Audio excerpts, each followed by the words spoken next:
have you ever wondered what it would be like to grow up in a different place? Not a different county or state, but a completely different country. A place that has a completely different language, food, culture, and religious ideas. My stepfather had the opportunity to grow up in Thailand. And in this speech, I'm going to tell you a little bit about the differences in food, culture, and religion, and some of his experiences while there. Before I start, I just want to give a special thanks to Toy for helping me with the information in this speech.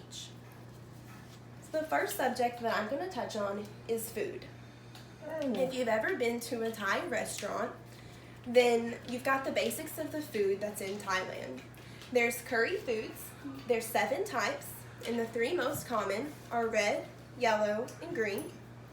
There's pad thai, which is the most common in America, and it's a mixture of noodles, meats, and spices.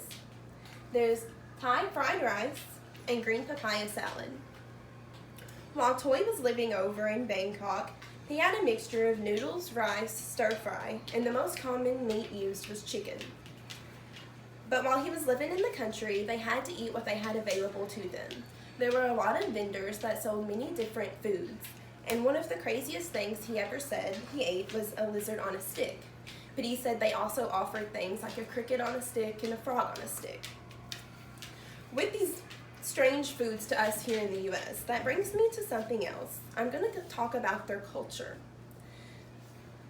With the culture of Thailand, while Toy was there and his experiences, it was between the 60s and the 70s. While he was there, polygamy was still a big thing. Men had more than one wife, and the first wife that the man chose was the main one, so all the other wives were to answer to her. Polygamy is no longer practiced in Thailand, which while he was there was considered illegal, but in the country they kind of made their own rules, but now they've gone away with polygamy. Another thing that he witnessed while there was arranged marriages. Even if a man was married, he could arrange with other families to get more wives, because the wealth that was determined was not only by money, but by land, cattle, and wives. The price usually paid for a wife was the cattle and the money. Another interesting fact about living over in Thailand was that when a man turns 25, he takes on the responsibility of caring for his parents. He pays for their bills, their food, and any other necessities that they need. If the man is not available to do that, then it falls on the oldest female of the family.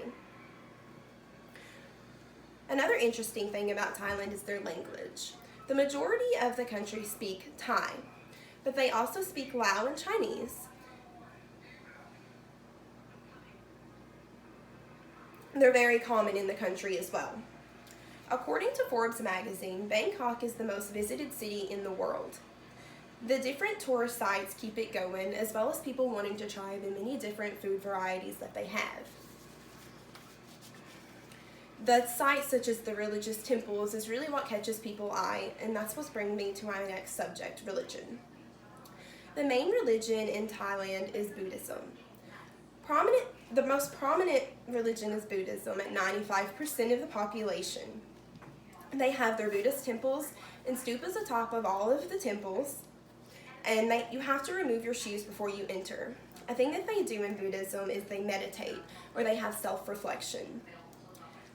The next most prominent religion is Islam at 4%, and other religions are still practiced, but they're just not as prevalent in the country as Buddhism and Islam. But all religion is accepted in Thailand because they have the right to practice freedom of religion. So in conclusion, the food, culture, and religion of Thailand are just some of the things that make it so intriguing. There have been a lot of changes in Thailand from the time that my stepfather lived there compared to what Thailand is like today. There are many things that have stayed the same. Thailand's religion and food are still what he remembers, but the culture has changed throughout the years. Even though the country has changed, it has become more inviting to the world's population as a tourist spot. Because they do have the Thai restaurants in America, it gets people to branch out to see different things and try the foods there. The environment and attractions such as the temples want people to visit and explore. So I just want to thank you for listening to my speech, and I want to give another thanks to Toy for helping me prepare my speech.